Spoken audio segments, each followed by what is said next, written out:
अस्सलामुअलैकुम students, welcome to ME foundation school. आज हम क्लास 8 बायोलॉजी का नेक्स्ट असाइनमेंट करेंगे which is assignment number 13। Chapter है food and nutrition part one हम इसे इसलिए कह रहे हैं क्योंकि हम फूड एंड न्यूट्रिशन में सिर्फ अभी प्लांट को डिस्कस करेंगे, एनिमल्स को डिस्कस नहीं करेंगे। Let's start with today's lecture on food and nutrition. Nutrition होता क्या है? बेसिकली न्यूट्रिशन कहते हैं ग़िज़ाइयत को। जो भी खाना हम खा रहे हैं वो हमारी बॉडी के लिए क्यों जरूरी है, उस ग़िज़ा को इनटेक करने से, खाने से हमारी बॉडी में क्या क्या फंक्शंस होते हैं। जिस तरह हम गाड़ियों को चलाने के लिए उसमें फ्यूल भरते हैं तो वो गाड़ियां चलती हैं, इसी तरह हमारी बॉडी भी एक मशीन है। इस मशीन को वर्क करने के लिए कुछ फूड की, कुछ ऑर्गेनिक मॉलिक्यूल्स की जरूरत होती है और वो ऑर्गेनिक मॉलिक्यूल्स हमें मिलते हैं हमारे फूड से। वो फूड हमें जो हम प्लांट से हासिल करते हैं, और प्लांट्स को भी अपने लिए फूड प्रिपेयर करने की जरूरत है, तो वो भी किस तरह से फूड को प्रिपेयर करता है, कौन सा प्रोसेस होता है, और जो मेन पर्टिकुलर कंपोनेंट्स हैं फूड्स के वो कौन कौन से हैं। तो हमारे पास सबसे पहले है एनर्जी रिक्वायरमेंट। एनर्जी की रिक्वायरमेंट कहाँ कहाँ है, क्यों है और किस लिए होती है? एनर्जी हमें प्रोवाइड करती है फूड की ऑक्सीडेशन होती है बॉडी में, सेलुलर रेस्पिरेशन में। फिर इसके अलावा सेल, टिश्यूज या ऑर्गन्स की रिपेयर या उसकी ग्रोथ के लिए हेल्प करते हैं। एंजाइम्स बनते हैं इस फूड से, ऑर्गेनिक फूड से, जिन्हें बायोलॉजिकल कैटलिस्ट कहा जाता है। और इसके अलावा बॉडी की बहुत सारे प्रोसेसेस जो हैं वो फूड की वजह से ही चल रहे होते हैं। बैलेंस डाइट, जो भी आपका फूड है उसका बैलेंस में होना जरूरी है। अल्लाह ताला ने नेचर में बहुत सारे ऑर्गेनिक मटेरियल्स रखे हैं, बहुत सारे कंपोनेंट्स रखे हैं, तो हमारी बॉडी को वो तमाम कंपोनेंट्स एक पर्टिकुलर रेशो में चाहिए होते हैं। ऐसा नहीं है कि हम एक ही चीज खा रहे हैं तो वही खाते चले जाएं, बल्कि हमें हर चीज थोड़े थोड़े अमाउंट में खाना जरूरी होता है। तो बैलेंस डाइट होती क्या है? Such diet which contain all the components such as carbohydrates, fats, proteins, vitamins, minerals in proper proportion according to requirement of body of an individual is called balanced diet. जो components हैं वो कौन कौन से हैं? लाइक कार्बोहाइड्रेट्स हैं, fats हैं, proteins हैं, विटामिन्स हैं और मिनरल्स हैं। ये तमाम कंपोनेंट्स हमारी बॉडी को अकॉर्डिंग टू रिक्वायरमेंट हर इंडिविजुअल के लिए वेरी करता है, डिफरेंट होता है कि उसकी बॉडी को किस चीज की ज्यादा जरूरत है और किस चीज की कम जरूरत है। उस हिसाब से अपना खाना, अपना फूड इनटेक करना बैलेंस्ड डाइट कहलाता है। रिकमेंडेशंस क्या होती हैं इस बैलेंस्ड डाइट के लिए? It has been recommended that an average adult and healthy person requires the necessary energy for proper growth, 50% from carbohydrate, 40% from fats and 10% from protein. तो एक एवरेज अडल्ट जो है, हेल्दी पर्सन, उसे जरूरत होती है पर डे 50% उसे carbohydrates intake करना है, 40% उसे फैट्स लेना है, 10% प्रोटीन्स लेना है। इसी तरह जो फैट्स हैं, fats are necessary in diet as they contain fat soluble vitamins. Fats जो है वो हमारी डाइट में बहुत जरूरी है क्योंकि वो कुछ सॉल्युबल विटामिन्स रखते हैं, फैट सॉल्युबल विटामिन्स जैसे कि fatty acids. It is also recommending that adult should eat at least 1 gram of protein per KG of body weight per day. और ये भी रिकमेंड किया जाता है कि हर एक इंडिविजुअल को 1 ग्राम प्रोटीन लेना है 1 kg of their body weight. Infants should be given 2 gram per kg from birth to 6 months. जो इन्फेंट्स होते हैं, बहुत शीरख्वार बच्चे, छोटे बच्चे होते हैं, उनके लिए 2 grams per kg of their body weight होता है 6 month तक। It is further suggested that 60% of daily intake should consist of an animal's protein because this contains most essential amino acid. Majeed ये सजेस्ट किया जाता है कि डेली बेसिस पर 60% जो है वो प्रोटीन्स हो जो कि एनिमल प्रोटीन्स पे कंसिस्ट करते हैं, क्योंकि उनमें कुछ एसेंशियल अमाइनो एसिड्स पाए जाते हैं। तो हम वन बाय वन इन तमाम कंपोनेंट्स को पढ़ेंगे कि ये हैं क्या और इनका फंक्शन क्या है। सबसे पहले है हमारे पास कार्बोहाइड्रेट्स। डेफिनेशन है इसकी, organic compound that contains carbon, hydrogen, oxygen are called carbohydrates. Organic compound है जिसमें कार्बन है, हाइड्रोजन है, ऑक्सीजन है, ये तीनों मॉलिक्यूल्स मिलकर ऑर्गेनिक कंपाउंड बनाते हैं जिसे कार्बोहाइड्रेट्स कहा जाता है। फॉर्मेशन क्या है कार्बोहाइड्रेट्स की? Carbohydrates are first source of energy in the body. First source है, वेरी फर्स्ट सोर्स होती है बॉडी के लिए एनर्जी की, और ये हमारी डेली लाइफ में लाजमन शामिल होना चाहिए। Plant synthesize carbohydrate by photosynthesis. जो प्लांट्स हैं वो कार्बोहाइड्रेट्स बनाते हैं फोटोसिंथेसिस की हेल्प से। When molecule of simple sugar combine, they form complex carbohydrate. जब simple sugar combine होती है तो वो complex carbohydrates बनती है. A complex carbohydrate is broken down by digestion into glucose. जो complex carbohydrate होते हैं वो हमारी body में टूटते हैं digestion के process में और वो convert हो जाते हैं glucose में. Then glucose is oxidizing in cell to produce energy in the body. उसके बाद जो glucose हमारी body में digestion के बाद टूटा है, broke हुआ है, वो oxidize होता है और वो cells में energy की production करता है जो हमारी पूरी body को energy provide करते हैं. 1 mole of glucose has 673 kilocalories. जो एक मोल होता है ग्लूकोज का उसमें 673 किलो कैलोरीज पाई जाती है. एग्जाम्पल्स हैं कार्बोहाइड्रेट्स में fructose, glucose, sucrose and starch. Different kinds के डिफरेंट टाइप्स के कार्बोहाइड्रेट्स होते हैं जैसे monomer, dimer and polymer. Monomers ऐसे कार्बोहाइड्रेट्स होते हैं जिन्हें मोनोसैकेराइड्स कहा जाता है और ये बिल्कुल सिंपल शुगर होती है और ये पाए जाते हैं milk, wheat, rice, potato, sugar cane और फ्रूट्स में. और एग्जाम्पल है मोनोमर्स की glucose, fructose and galactose. Dimer, they are also called disaccharides. इन्हें डाइसैकेराइड्स भी कहा जाता है और ये दो मॉलिक्यूल्स ऑफ मोनोसैकेराइड्स से मिलकर बनते हैं और ये भी पाए जाते हैं मिल्क में, फ्रूट्स में, शुगर केन्स में या बीट रूट में. और इसमें एग्जाम्पल है माल्टोज, लैक्टोज, सुक्रोज और बीट रूट. देन पॉलीमर है. डेफिनेशन क्या है पॉलीमर की? पॉलीमर से पॉलीसैकेराइड्स होते हैं और ये बने होते हैं दो या दो से ज्यादा मोनोसैकेराइड. दो या दो से ज्यादा मोनोसैकेराइड्स मिलकर पॉलीमर्स बनाते हैं और ये होते हैं कॉम्प्लेक्स कार्बोहाइड्रेट और ये ज्यादा हाई एनर्जी प्रोड्यूस करते हैं. They are constituent of cell walls of many organisms और इनसे बहुत सारे लिविंग ऑर्गेनिजम्स की सेल वॉल बनी होती है पॉलीमर से. इसमें एग्जांपल है cellulose, starch and glycogen. Cellulose जो है वो सेल वॉल्स में पाई जाती है. देन कार्बोहाइड्रेट्स के बाद है protein. Proteins are large organic molecules containing carbon, hydrogen, oxygen and sulphur. Proteins जो हैं वो लार्ज ऑर्गेनिक मॉलिक्यूल्स होते हैं. इसमें कार्बन, हाइड्रोजन, ऑक्सीजन के अलावा सल्फर भी पाया जाता है. They serve as energy source. ये as a energy source serve होते हैं, काम करते हैं. When sugar and fats are exhausted to produce energy. जब शुगर और फैट्स जो हैं वो बहुत थक जाते हैं एनर्जी प्रोड्यूस कर करके तो फिर 1 मोल ऑफ प्रोटीन प्रोड्यूस करता है 4000 calories of energy. The building block of proteins are amino acids. Proteins जो है वो अमाइनो एसिड्स से मिलकर बनते हैं. तो टोटल 20 काइंड्स के अमाइनो एसिड्स हैं जो एक दूसरे के साथ डिफरेंट वेज में कंबाइन होकर डिफरेंट प्रोटीन्स प्रोड्यूस करते हैं. प्रोटीन्स प्रेजेंट होते हैं एग एल्बुमिन जो अंडे की सफेदी होती है उसमें, मीट गोश्त में. और red blood cells contain important haemoglobin which transports oxygen. इसके अलावा जो हमारी रेड ब्लड सेल्स पे हीमोग्लोबिन प्रेजेंट होती है वो भी प्रोटीनियस इन नेचर होती है. सोर्सेज क्या है, हमें कहाँ से ये मिल सकती है? प्रोटीन हमारे खाने में आती है एग से, मिल्क से, मीट से और पल्सेस से, दालों. फंक्शंस क्या है प्रोटीन्स के? They are building materials in the body. Body के लिए बिल्डिंग मटेरियल है. They help in growth and repair of the body parts. Body के कोई भी पार्ट्स अगर इंजर्ड हो जाता है, जख्मी हो जाता है तो उसकी रिपेयर और ग्रोथ के लिए हेल्प करते हैं. Help in making enzymes and hormones. जो हमारी बॉडी में डिफरेंट केमिकल एंजाइम्स और हार्मोन्स रिलीज होते हैं वो भी प्रोटीन्स के होते हैं. They are required for making antibiotic. के अलावा प्रोटीन्स को एंटीबायोटिक्स बनाने के लिए इस्तेमाल किया जाता है. They make structure of muscles, nails and hairs. इसके अलावा प्रोटीन्स हमारे मसल्स, हमारे नेल्स और हेयर्स का स्ट्रक्चर भी बनाते हैं. फैट्स क्या होते हैं? Fats organic compounds belong to a group of compound called lipids which consist of carbon, hydrogen and oxygen. Fats ऐसे ऑर्गेनिक कंपाउंड्स जिसे लिपिड्स कहा जाता है और ये होते हैं कार्बन, हाइड्रोजन और ऑक्सीजन से मिलकर बनते हैं. Fats are made up of fatty acids and glycerol. Fats जो है वो फैटी एसिड्स और ग्लिसरॉल से मिलकर बनते हैं. Fatty substances in food consist of oils and fats. जितना भी फैटी सब्सटेंसेस हमारे फूड में होते हैं वो ऑयल और फैट से मिलकर बना होता है. Oil are liquid and fat are solid. जो ऑयल है वो लिक्विड फॉर्म में होता है और फैट जो है वो सॉलिड फॉर्म में होता है जब वो रूम टेम्परेचर में होता है. फैट की एग्जांपल आप ऐसे भी ले सकते हैं. आपने चर्बी देखी है, जो चर्बी सॉलिड फॉर्म में होती है वो सॉलिड फैट्स होते हैं और जो ऑयल है वो लिक्विड होता है. 1 mole of fat produce about 9000 calories of energy. 1 mole produce करता है फैट का 9000 कैलोरीज ऑफ एनर्जी. सबसे ज्यादा जो एनर्जी की प्रोडक्शन है वो फैट्स करता है.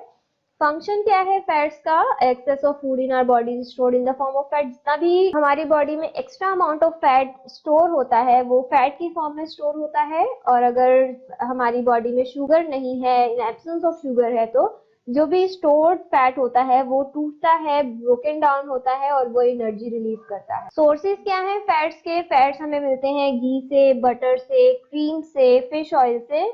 इसके अलावा oil like soyabean oil, mustard oil, peanut oil, इन सब ऑयल से भी हमें फैट्स मिलते हैं। Then vitamins are complex organic compounds required by animals in minute amounts. Vitamin जो है वो कॉम्प्लेक्स ऑर्गेनिक कंपाउंड है, इनकी हमारी बॉडी को बहुत ज्यादा जरूरत नहीं होती, बहुत कम मिकदार में इनकी जरूरत होती है, लेकिन ये जरूरी होते हैं हमारी बॉडी के लिए।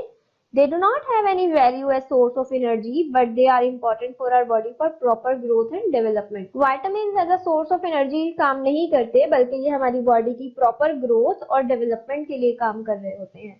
Different types के vitamins हैं, जैसे fat soluble vitamins and water soluble vitamins. Fat soluble vitamin क्या होते हैं? They are soluble in fat only, सिर्फ फैट्स में सॉल्युबल होते हैं, इसीलिए इन्हें फैट सॉल्युबल विटामिन कहा जाता है, जिनमें vitamin A, D, E, and, K शामिल हैं। वाटर सॉल्युबल विटामिन ऐसे विटामिन जो कि वाटर सॉल्युबल हैं, इनमें आ जाते हैं vitamin B and C. Vitamin A naturally हमें मिलता है मिल्क में, फिश लिवर ऑयल में, कैरेट में, sweet potatoes, pumpkin, spinach, tomatoes, banana, peaches, plum और ग्रीन वेजिटेबल्स में। और अगर इनकी कमी हो जाए तो हमारी बॉडी में क्या डिसऑर्डर्स हो जाते हैं? नाइट ब्लाइंडनेस, जो रात को जिन्हें नजर नहीं आता, रात का अंधापन कहते हैं इसे, या फिर उनकी जो स्किन है वो बहुत ड्राई हो जाती है। और इसका जो मेन फंक्शन है वो एसेंशियल फॉर विजन है, आंखों की जो रोशनी है उसके लिए बहुत अच्छा होता है विटामिन ए, बॉडी ग्रोथ के लिए अच्छा होता है और स्किन के लिए।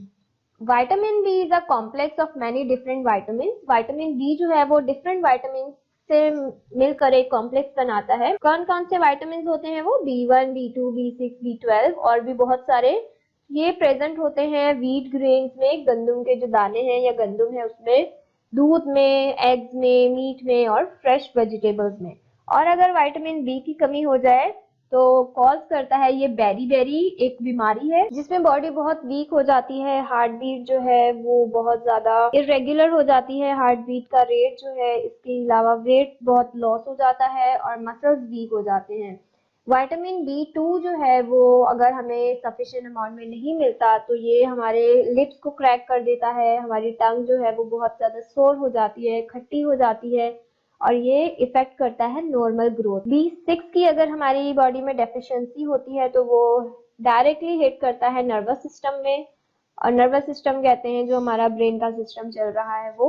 B12 की डेफिशिएंसी जो है वो malformation of red blood cells, जो हमारी बॉडी में रेड ब्लड सेल्स की फॉर्मेशन हो रही है उसमें बहुत ज्यादा डिस्टरबेंस क्रिएट करता है, इसीलिए हमें ये तमाम चीजें एक प्रॉपर रेशो में इनटेक करनी चाहिए डेली बेसिस पे। फंक्शन क्या है इसका? Essential for bone stiffness and muscles, हमारे मसल्स और बोन्स की स्टिफनेस के लिए बहुत जरूरी है। Vitamin C, the chemical for it is ascorbic acid. Vitamin C जो है इसका केमिकल नेम है एस्कॉर्बिक एसिड और ये प्रेजेंट होता है फ्रेश फ्रूट्स में और वेजिटेबल्स में। अगर विटामिन सी की डेफिशिएंसी हो जाती है, बॉडी में कमी हो जाती है, तो इसकी वजह से जो गम्स हैं, हमारे जबड़े हैं, उनमें ब्लीडिंग होना स्टार्ट हो जाती है। इस डिजीज को स्कर्वी कहा जाता है। और जब हमें डेफिशिएंसी होती है विटामिन सी की तो जो भी हमारे वाउंड्स हैं, जख्म हैं, वो जल्दी हील अप नहीं होते। फंक्शंस हैं, हमारी स्किन को बहुत हेल्दी रखता है विटामिन सी और हमारे जख्मों को बहुत जल्दी हील अप कर देता है, भर देता है। Vitamin D is present in fish liver oil, butter, egg yolk, milk and also made in our body by sunlight and ultraviolet light. Vitamin D present होता है फिश लिवर ऑयल में, butter, egg yolk में, milk में और इसके अलावा sunlight से भी विटामिन डी प्रोड्यूस होता है हमारी बॉडी में। विटामिन डी की डेफिशिएंसी हो जाने की वजह से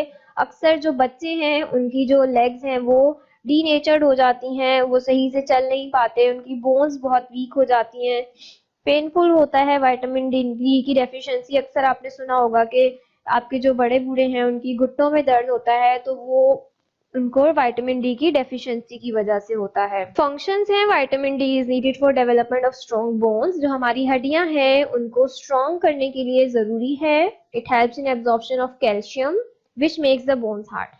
और विटामिन डी ही की वजह से कैल्शियम की एब्जॉर्प्शन पॉसिबल हो पाती है, जो कि हमारी बोन्स या हमारे टीथ को बहुत ज्यादा स्ट्रॉन्ग बनाती हैं। Vitamin E, green vegetable such as lettuce and certain seeds like wheat grain are rich in this vitamin. Vitamin E जो है वो हमें ग्रीन वेजिटेबल से मिलता है, पत्तों वाली जो सब्जियां होती हैं उनमें मौजूद होता है। इसके डिसऑर्डर से स्टेरिलिटी इन सम एनिमल्स, कुछ एनिमल्स ऐसे होते हैं फिर वो आगे रिप्रोड्यूस नहीं कर पाते। इसके अलावा उनमें ब्लड डिजीजेज हो जाती हैं, जैसे कि एनीमिया, डिस्ट्रक्शन ऑफ आरबीसीज, जो आरबीसीज रेड ब्लड सेल्स हैं वो खत्म होना स्टार्ट हो जाते हैं। और इसका जो मेन फंक्शन है वो है ब्लड क्लॉटिंग का। जब ब्लड क्लॉटिंग कहते हैं जब कोई जख्म हो जाता है तो खून की रवानी को रोकने के लिए जो भी प्रोटीन्स वहां काम कर रहे हैं उनमें विटामिन ई का भी साथ में बहुत ज्यादा रोल होता है। विटामिन के is present in liver and dark green vegetables. Vitamin के प्रेजेंट होता है डार्क ग्रीन वेजिटेबल्स में और ये प्रोड्यूस होता है हमारी इंटेस्टिनल बैक्टीरिया की वजह से। इसका डिसऑर्डर विटामिन के की कमी से जो ब्लड है वो क्लॉट नहीं हो पाता, नहीं रुकता है। अगर जख्म हो जाए तो जो खून है वो बहता चला जाता है, जिसकी वजह से खून में कमी हो जाती है। फंक्शंस में है इसका, it helps in clotting of blood, ये this is clotting not clothing. Minerals, animals also required in their food certain inorganic substances which are called minerals। minerals जो है वो inorganic substances हैं। inorganic substances ऐसे substances जिनमें carbon, hydrogen और oxygen नहीं होते। कार्बन, हाइड्रोजन, ऑक्सीजन जो है वो ऑर्गेनिक कंपाउंड्स बनाते हैं। तो इम्पोर्टेंट मिनरल्स कौन कौन से हैं, इंपॉर्टेंस क्या है मिनरल की, सबसे पहले देखते हैं कि ये जरूरी होते हैं हमारी बॉडी की प्रॉपर फंक्शनिंग के लिए और ग्रोथ के लिए। Calcium, calcium is needed for bones and teeth, calcium की जरूरत होती है बोन्स और टीथ में, और ये हमें मिलता है दूध में, चीज में, एग्स में, फ्रूट्स में, ग्रीन वेजिटेबल्स में और बादाम में। फंक्शन है इसका muscle contraction, blood clotting and conduction of nerve impulse. Muscle की कॉन्ट्रैक्शन, जो हम मूव कर पाते हैं अपने मसल्स को, अपने हैंड्स को, अपने फुट को, और ब्लड क्लॉटिंग और conduction of nerve impulses means जो भी आप मैसेज आपकी बॉडी से आपके ब्रेन तक जा रहा है वो फिर उसे सेंस करके रिस्पॉन्स दे रहा है, इसमें कैल्शियम का बहुत रोल होता है। Phosphorus, phosphorus is constituent of body cells. It serves to regulate the metabolism of proteins. Proteins का मेटाबॉलिज्म रेगुलेट करने के लिए फॉस्फोरस नीडेड होता है और ये प्रेजेंट होता है इन the form of calcium phosphate in bones and teeth, और ये हमें मिलता है फिश से, ऑयस्टर से, एग से, मिल्क से एंड चीज से। और इसका फंक्शन क्या है, it is required for formation of ATP, energy rich compound. Energy है एटीपी, इसकी फॉर्मेशन के लिए रिक्वायर्ड है। प्लाज्मा मेम्ब्रेन और न्यूक्लिक एसिड की फॉर्मेशन के लिए रिक्वायर्ड होता है। देन नेक्स्ट है sodium and potassium. Sodium and potassium and chlorine as chloride occur in body fluid, ये हमारी बॉडी में एज अ लिक्विड प्रेजेंट होते हैं। Vegetables and fruits are rich in sodium, potassium and chlorine. Vegetables और fruits जो हैं वो sodium, potassium और क्लोरीन से जो रिच होते हैं उनमें ये पाया जाता है। फंक्शन है इसका नर्व एंड मसल सेल्स की प्रॉपर फंक्शनिंग का। इसके अलावा है आयरन। आयरन जो है वो हमारी बॉडी में मौजूद ब्लड में हीमोग्लोबिन की फॉर्मेशन करता है। जो भी रेड पिगमेंट्स हमें नजर आ रहे होते हैं ब्लड में वो आयरन की वजह से होते हैं। और सोर्सेज जहां से हमें आयरन मिलता है वो है meat, egg, liver, apple, spinach and other vegetables. Functions क्या हैं इसके, it synthesize haemoglobin and myoglobin in blood and muscle. के बाद है fluoride. Fluoride helps to prevent tooth decay. अक्सर आपने सुना होगा कि टूथपेस्ट में फ्लोराइड का होना जरूरी है, तो फ्लोराइड क्या करता है, फ्लोराइड हेल्प करता है हमारे दांतों को खराब होने से बचाने के लिए, और ये प्रेजेंट होता है फ्रूट्स में और वेजिटेबल्स में, और ये हेल्प करता है हमारे टीथ को स्ट्रॉन्ग करने में और हमारी बोन्स को स्ट्रॉन्ग करने में। And the next one is iodine. Iodine is a part of thyroid hormone. ये एक थायराइड हार्मोन का पार्ट होता है thyroid, and its absence in our diet causes deficiency of thyroid. और अगर इसकी हमारी डाइट में डेफिशिएंसी हो जाती है, कमी हो जाती है, तो ये थायराइड हार्मोन के डिस्टर्बेंस का बाइस बनता है। थायराइड हमारे नेक रीजन में प्रेजेंट होते हैं, छोटे छोटे से ग्लैंड्स होते हैं जिनमें से केमिकल रिलीज होता है। उसकी प्रॉपर फंक्शनिंग के लिए आयोडीन का बहुत बड़ा पार्ट होता है। सी फूड्स में बहुत ज्यादा पाया जाता है आयोडीन। इसके अलावा कुछ वेजिटेबल्स हैं जिनमें आयोडीन प्रेजेंट होता है। हमारे नमक में आयोडीन प्रेजेंट होता है, और इसका फंक्शन है हमारे हार्मोन सिस्टम को रेगुलेट करना। हार्मोन्स होते हैं केमिकल कंपाउंड्स। अब हमारे पास जो नेक्स्ट टॉपिक है वो है फोटोसिंथेसिस का। प्लांट्स में खाना फूड जो है वो किस तरह से प्रिपेयर होता है, ये हम बचपन से पढ़ते आ रहे हैं। क्लोरोप्लास्ट में एक प्रोसेस करते हैं जिसे फोटोसिंथेसिस कहते हैं, और वो फोटोसिंथेसिस के जो एंड प्रोडक्ट होता है वो ग्लूकोज होता है, जो plant as a food use करते हैं। सो डेफिनेशन क्या है फोटोसिंथेसिस की? The process in which green plants make their food in the presence of sunlight and chlorophyll. ऐसा प्रोसेस जिसमें ग्रीन प्लांट्स जो है वो सनलाइट की प्रेजेंस में और क्लोरोफिल की प्रेजेंस में अपना खाना प्रिपेयर करते हैं, उसे फोटोसिंथेसिस कहते हैं। और ये क्या बनाते हैं? Sugar like glucose, carbon dioxide provides carbon and oxygen. जो ग्लूकोज बनता है उसमें कार्बन डाइऑक्साइड जो गैस है वो प्रोवाइड करती है कार्बन और ऑक्सीजन, और जो वाटर मॉलिक्यूल्स हैं वो हाइड्रोजन प्रोवाइड करते हैं। The plant will sugar molecules from these simple compounds. Enzymes needed for this purpose are present in the cells and energy's obtained from sunlight. तो जो भी शुगर बिल्ड होता है, शुगर मॉलिक्यूल बनता है प्लांट्स में, इन तमाम सिंपल कंपाउंड से मिलकर बनता है। कुछ एंजाइम जरूरी होते हैं इस पर्पस के लिए जो सेल में प्रेजेंट होते हैं, और जो एनर्जी है वो सनलाइट से मिलती है। और ये प्रोसेस जो है वो मीजोफिल सेल्स लीफ में प्रेजेंट होते हैं उसमें कंप्लीट हो रहा होता है। मीजोफिल सेल्स जो है लीफ के, वहां पर कार्बन डाइऑक्साइड और वाटर केमिकली कंबाइन होते हैं इन the presence of sunlight and chlorophyll. और जो क्लोरोफिल है वो एक ग्रीन कलर का पिगमेंट होता है जो लाइट एनर्जी को एब्सॉर्ब करता है और उसे यूज करता है ग्लूकोज की सिंथेसिस के लिए। इक्वेशन गिवन है, कार्बन डाइऑक्साइड और water molecule in the presence of sunlight and chlorophyll मिलकर बनाते हैं ग्लूकोज और ऑक्सीजन। सो ये जो फॉर्मूला है C6H12O6, ये ग्लूकोज का फॉर्मूला है। इसके अलावा जो एंड प्रोडक्ट है वो ऑक्सीजन निकलता है। इसीलिए कहा जाता है कि प्लांट जो है वो ऑक्सीजन प्रोड्यूस करता है। तो ये प्रोडक्शन ऑफ ऑक्सीजन कहाँ से हो रही होती है? ये फोटोसिंथेसिस के प्रोसेस से ही ऑक्सीजन की प्रोडक्शन कर रहा होता है। मैकेनिज्म क्या होता है फोटोसिंथेसिस का? 2 स्टेप्स में कंप्लीट होता है फोटोसिंथेसिस का मैकेनिज्म, लाइट रिएक्शन और डार्क रिएक्शन। लाइट रिएक्शन जो है वो दिन में होता है या रात में होता है, ऐसा नहीं है। लाइट रिएक्शन तब होता है जब प्लांट्स को लाइट की जरूरत होती है, और डार्क रिएक्शन जो है वो अंधेरे में नहीं होता बल्कि तब होता है जब प्लांट को लाइट की जरूरत नहीं होती। जरूरी नहीं है कि रात में ही डार्क रिएक्शन हो। Light reaction, the chemical reaction which takes place in the presence of light is called light reaction. ऐसा केमिकल रिएक्शन जो कि लाइट की प्रेजेंस में होता है वो लाइट रिएक्शन कहलाता है। This step requires light, it is called photochemical reaction. इसे फोटोकेमिकल रिएक्शन भी कहते हैं। Chlorophyll trapped sunlight and change it into chemical energy. Chlorophyll जो है वो ट्रैप करती है सनलाइट को और चेंज करती है केमिकल एनर्जी में। Oxygen is release during day light, और ऑक्सीजन जो है वो दिन के टाइम जो है वो रिलीज होती है। देन जो इसमें 2 प्रोसेसेस हैं लाइट रिएक्शन में, वो कौन कौन से हैं? Photolysis of water and production of energy rich compound.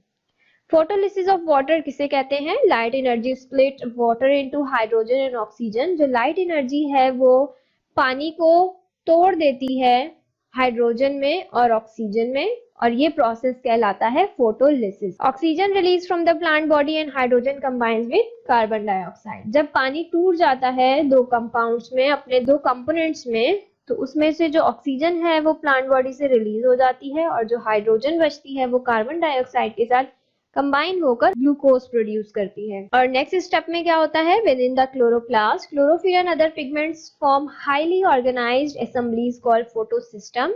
जो क्लोरोफिल और दूसरे पिगमेंट्स हैं वो फोटोसिस्टम्स बनाते हैं। The conversion of light energy into chemical energy takes place in these photosystem. तो जो कन्वर्जन हो रही होती है लाइट एनर्जी की केमिकल एनर्जी में, वो इन्हीं फोटोसिस्टम में हो रही होती है।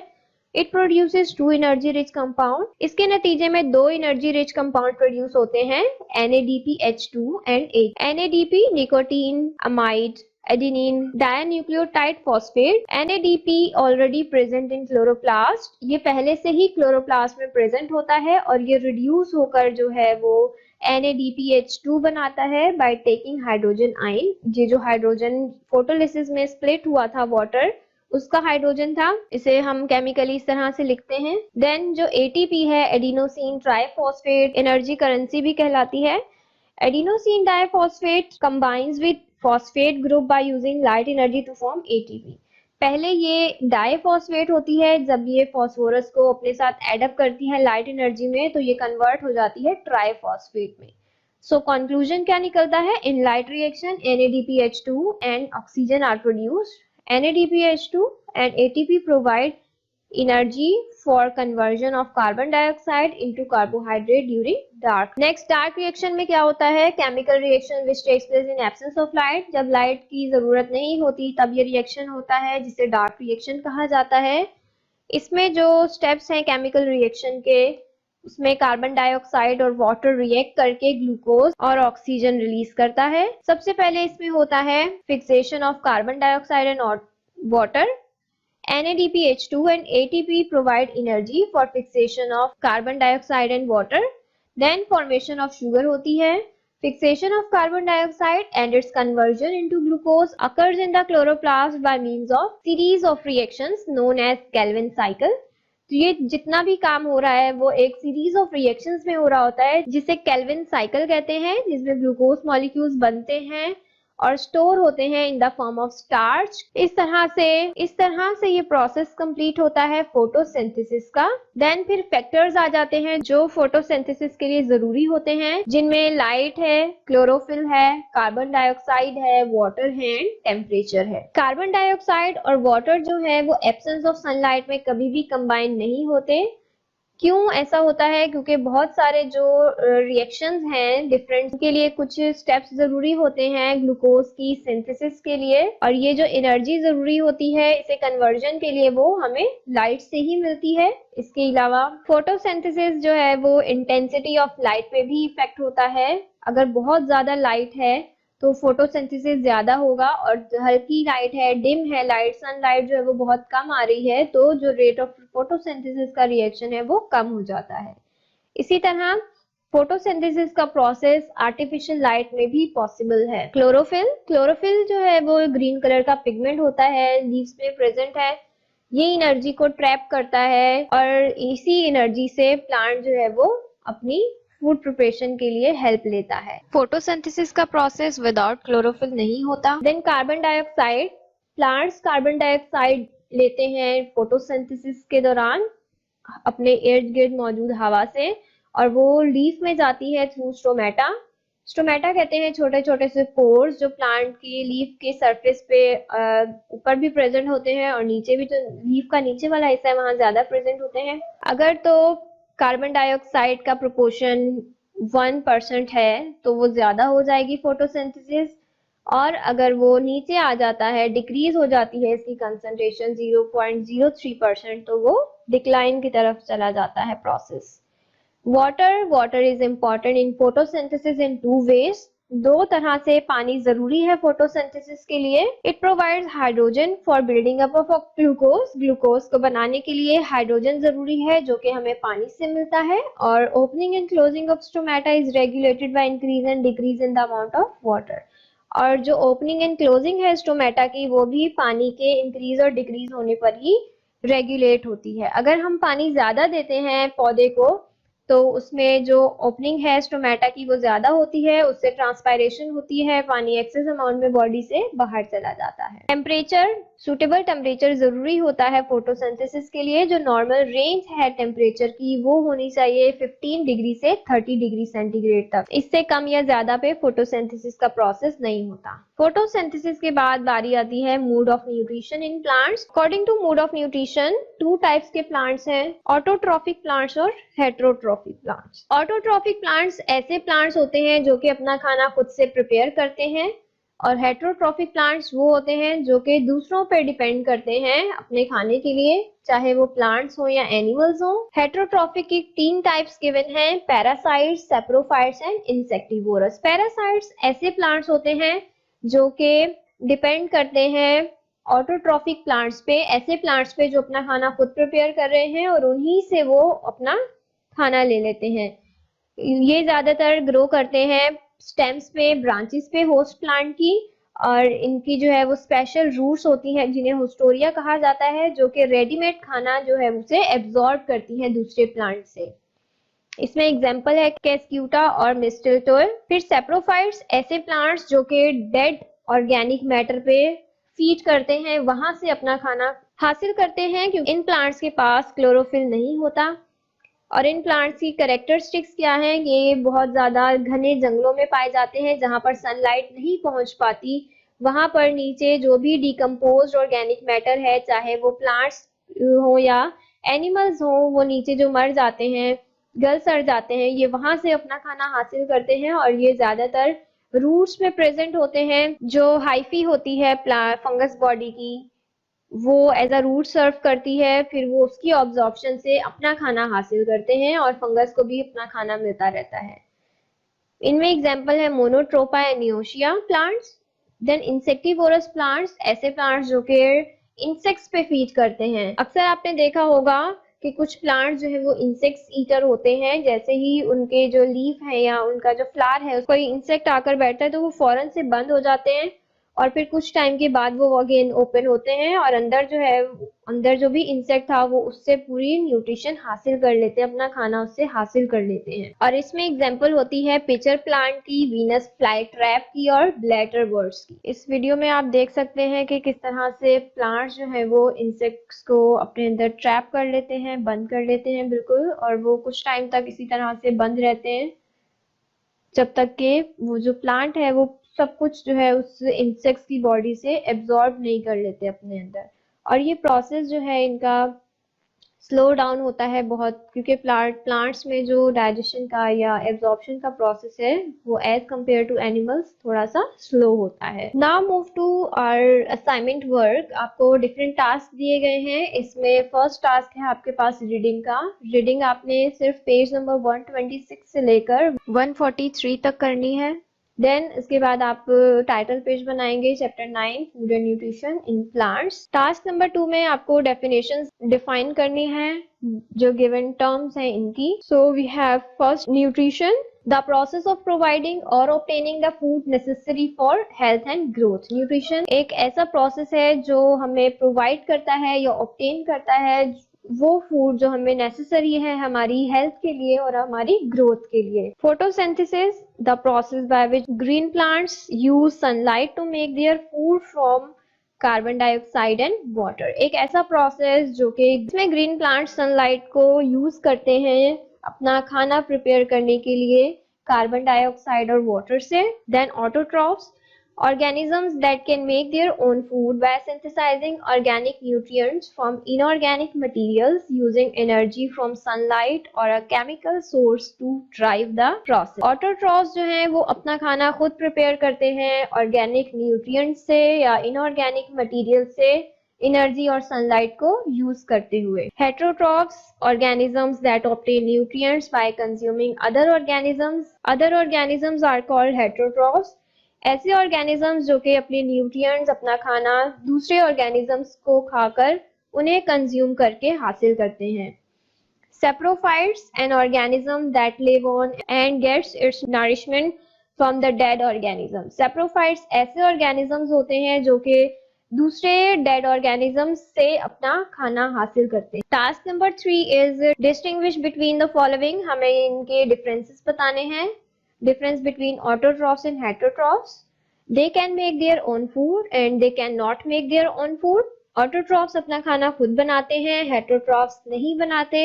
They are at primary level in food chain. जो food chain है उसमें सबसे primary level पे होते हैं autotrophs और secondary और tertiary levels पे आते हैं heterotrophs. They produce their own food for energy. Autotrophs अपना खाना एनर्जी प्रोडक्शन के लिए प्रोड्यूस करते हैं, जबकि हेटेरोट्रॉफ्स जो हैं वो दूसरे ऑर्गेनिज्म से अपना खाना हासिल करते हैं। They are either photo autotrophic और कीमो ऑटोट्रॉफिक। या तो ये फोटो ऑटोट्रॉफिक होते हैं या कीमो ऑटोट्रॉफिक होते हैं, जबकि हेटेरोट्रॉफ्स जो हैं वो फोटो हेटेरोट्रॉफिक होते हैं या कीमो हेटेरोट्रॉफिक होते हैं। Plants and algae and some bacteria are examples. Autotroph के एग्जांपल्स में प्लांट्स है, एल्गी है और कुछ बैक्टीरिया हैं, जबकि हेटेरोट्रॉफ जो हैं वो कुछ हर्बीवोरस, ओमनीवोरस और कार्निवोरस एनिमल्स या प्लांट्स होते हैं। Light reaction and dark reaction. Light reaction depend on sunlight and dark reaction does not depend on sunlight. Light reaction depend करता है सनलाइट पे, जबकि डार्क रिएक्शन जो है वो सनलाइट पे डिपेंड नहीं करता। Light reaction occurs in the thylakoid membrane of chloroplast. Light reaction जो है वो होता है क्लोरोप्लास्ट की थाइलाकॉइड मेम्ब्रेन में, जबकि डार्क रिएक्शन जो है वो क्लोरोप्लास्ट के स्ट्रोमा सेक्शन में होता है। Chlorophyll is the pigment involve in this reaction. Light reaction में क्लोरोफिल इन्वॉल्व होता है, जबकि डार्क रिएक्शन में कोई भी पिगमेंट इन्वॉल्व नहीं होता। फोटोलिसिस होती है फोटोसिस्टम 2 में, और डार्क रिएक्शन में फोटोलिसिस नहीं होती। फोटोलिसिस कहते हैं breaking of water in the presence of sunlight. Oxygen is liberated in this reaction. Light reaction में ऑक्सीजन लिबरेट होती है, बाहर निकलती है, जबकि डार्क रिएक्शन में कार्बन डाइऑक्साइड जो है वो फिक्स हो जाती है। ATP and NADPH are produced. Light reaction में जो दो एनर्जी रिच कंपाउंड बनते हैं वो ATP और NADPH होता है। इसी एनर्जी को यूज किया जाता है ATP और NADPH2 को, ताकि उससे ग्लूकोज प्रोड्यूस किया जा सके। टास्क नंबर 4 है शॉर्ट आंसरिंग क्वेश्चंस। कुछ क्वेश्चंस गिवन हैं, उसके आपने शॉर्ट आंसर्स देने हैं। Question number 1 is why life on earth is completely dependent on plants and how. जमीन में मौजूद जो लाइफ है वो क्यों कंप्लीटली डिपेंड करती है प्लांट्स पे और कैसे। Life depend on plants. Sunlight is essential for life on earth to exist. Sunlight जरूरी है जिंदगी के लिए, जो भी लाइफ अर्थ में मौजूद है, जमीन पे मौजूद है। Plants use energy from sunlight. Plants energy को यूज करते हैं सनलाइट से to convert water and carbon dioxide gas into food, ताकि वो कन्वर्ट कर सकें पानी को और कार्बन डाइऑक्साइड गैस को फूड में। This releases essential life giving oxygen. इसी की वजह से जो लाइफ के लिए जरूरी चीज है वो ऑक्सीजन प्रोड्यूस होती है इनटू द एटमॉस्फेयर, हमारे इर्द गिर्द के माहौल में। Virtually all other organisms rely on plants for energy to keep them alive. इसी तरह जो दूसरे ऑर्गेनिजम्स हैं वो भी प्लांट्स पे रिलाई करते हैं जिंदा रहने के लिए। Why leaves are major sites for photosynthesis. Photosynthesis के लिए जो मेजर साइट है वो लीव्स क्यों है। The primary function of leaf is to absorb the sunlight that drives photosynthesis. जो लीफ का प्राइमरी फंक्शन है वो है सनलाइट को एब्जॉर्ब करना, जो कि फोटोसिंथेसिस में यूज होता है। Chlorophyll the substance that gives plants there characteristic green colour. और जो क्लोरोफिल है जिससे हमें प्लांट ग्रीन कलर के दिख रहे होते हैं वो सनलाइट को एब्जॉर्ब करते हैं। Beyond this, through their tiny stomata, leaves serve as the plant's primary entry and exit point for gases. इसके अलावा जो लीफ है उसमें प्रेजेंट स्टोमेटा, छोटे छोटे से सुराख जो है वो काम करते हैं एंट्री और एग्जिट का। कुछ गैसेस का एक्सचेंज होता है इन्हीं स्टोमेटा के थ्रू, जो कि लीव्स में प्रेजेंट होते हैं। The most important gas that entering is carbon dioxide, which is one of the starting ingredients for photosynthesis. और इनमें जो सबसे ज्यादा इंपॉर्टेंट गैस है जो इन स्टोमेटास के थ्रू एंटर होती है, जो फोटोसिंथेसिस के लिए बहुत ज्यादा जरूरी एक इंग्रेडिएंट है। Why living organisms need food. Living organisms को फूड की जरूरत क्यों होती है। Living organisms need to take food to get energy. Organisms जो हैं वो खाना हासिल करते हैं ताकि उससे वो एनर्जी ले सकें एंड परफॉर्म लाइफ प्रोसेसेस, और जिंदगी के कुछ प्रोसेसेस को परफॉर्म कर सकें।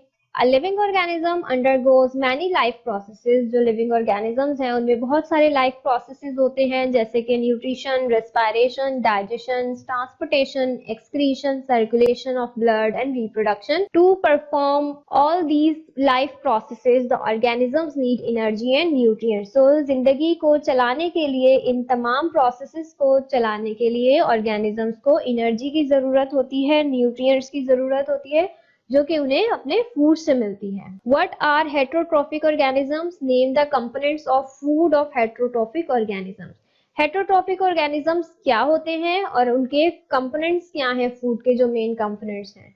Heterotrophic organisms which are unable to synthesize their own organic compounds or food for simple inorganic nutrients, they obtain synthesized food from their environment. ऐसे organisms जो कि अपना खाना खुद से प्रिपेयर करने की सलाहियत नहीं रखते, बना हुआ फूड जो है वो अपने environment से हासिल करते हैं दूसरों पर डिपेंड होकर।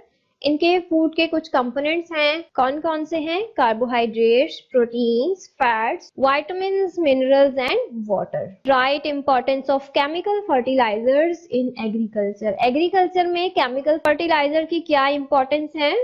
Importance of chemical fertilisers.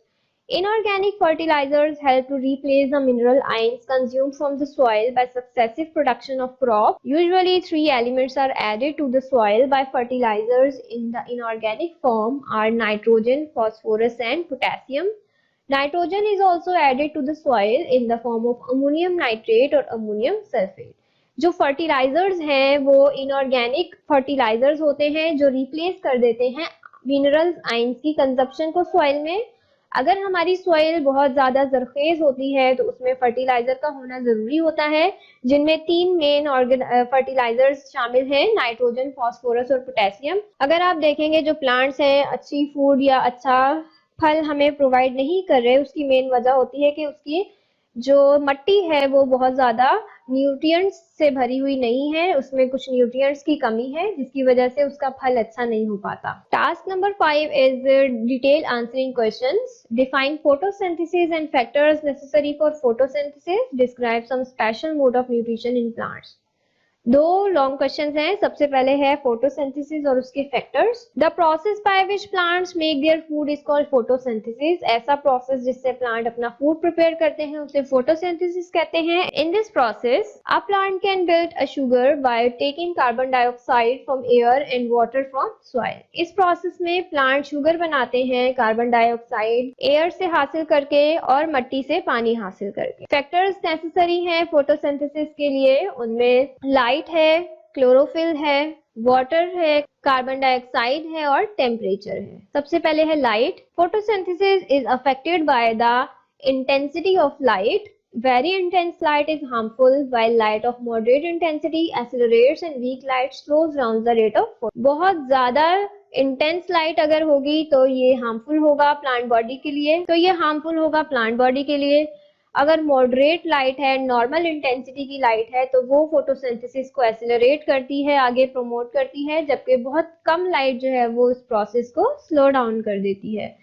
Chlorophyll imparts green colour to the leaves. Chlorophyll की वजह से ही हमें ग्रीन कलर लीव्स में दिखता है। It traps the energy of sunlight and makes it available for use by the plants. Chlorophyll trap करता है sunlight को और वो अवेलेबल करता है इसे प्लांट्स के लिए ताकि इसमें फोटोसिंथेसिस का प्रोसेस हो सके। फोटोसिंथेसिस जो है क्लोरोफिल के बगैर पॉसिबल नहीं है। Carbon dioxide, plants get the carbon dioxide to be used during photosynthesis. Plants जो है वो कार्बन डाइऑक्साइड हासिल करते हैं ताकि उसे वो फोटोसिंथेसिस में यूज कर सकें, और ये कार्बन डाइऑक्साइड जो है वो मिलती है इन्हें एयर से, सराउंडिंग से, और ये एंटर होती है स्टोमेटा के थ्रू। कार्बन डाइऑक्साइड जो है वो सोर्स है कार्बन की जो कि ग्लूकोज बनाने के लिए यूज होता है। Water is important in photosynthesis in 2 ways. 2 तरह से पानी इंपॉर्टेंट है। सबसे पहले तो ये हाइड्रोजन प्रोवाइड करता है जो ग्लूकोज बनाने के लिए जरूरी है, और secondly opening and closing of stomata जो है वो रेगुलेटेड होता है increase and decrease in the amount of water से। Temperature,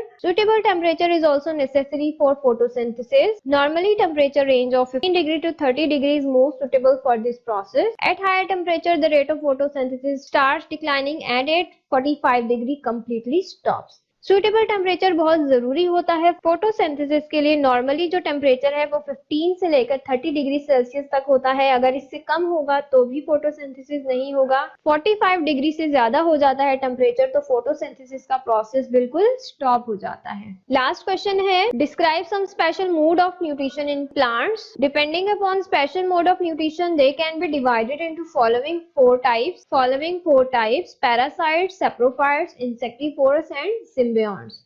Parasites, they are entirely or partially dependent upon autotrophic plants for their food supply. They grow on stems or branches of the host plant rather than in soil. Parasite जो है वो entirely या partially depend करते हैं autotrophic plants पे और ये grow करते हैं उनकी स्टेम्स पे या ब्रांचेस पे। एग्जांपल इसमें कस्क्यूटा प्लांट की है। सैप्रोफाइट्स ऐसे they derive their food from dead organic matter because they don't have chlorophyll for photosynthesis. इनके पास क्लोरोफिल प्रेजेंट नहीं होता तो ये अपना खाना जो है वो डेड ऑर्गेनिक मैटर से हासिल करते हैं। इसमें एग्जांपल है मोनोट्रोपा और नियोशिया की। Insectivorous, the plants that capture and digest insects by movement of like leaf. ऐसे प्लांट्स जो कि डाइजेस्ट करते हैं इंसेक्ट्स को ऑर्गन्स की मूवमेंट से, जैसे कि लीफ। इसमें एग्जांपल है pitcher plant. Symbiosis, an association of 2 organisms in which both the partners get benefit is called symbiosis. ऐसी एसोसिएशन होती है जिसमें दोनों पार्टनर्स को कुछ ना कुछ फायदा हो रहा होता है, जैसे कि association between nitrogen fixing bacteria and roots of leguminous plants is symbiosis. Leguminous plants हैं जो बेलें होती हैं जिसमें फलियां लगती हैं, उनकी जो रूट्स होती हैं उसमें रहते हैं nitrogen fixing bacteria. Plant body को नाइट्रोजन प्रोवाइड करते हैं और प्लांट जो है उन बैक्टीरिया को खाना प्रोवाइड करती है, फूड प्रोवाइड करती है, और दोनों को ही इससे फायदा होता है। I hope this video will help you to do your homework assignment very easily. Thank you for watching. अल्लाह हाफिज।